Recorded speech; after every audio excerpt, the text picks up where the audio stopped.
जी बिस्मिल्लाहिर्रहमानिर्रहीम। अस्सलाम वालेकुम पाकिस्तान। मैं हबीबुर रहमान हूँ। आज मैं जिस हलके में मौजूद हूँ ये हलका कसूर PP 179 और NA 132 का है।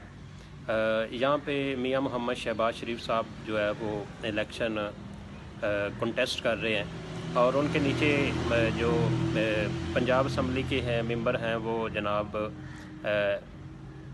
मलक मोहम्मद अहमद ख़ान साहब प्रोविंशियल असम्बली का इलेक्शन लड़ रहे हैं PP 179 से।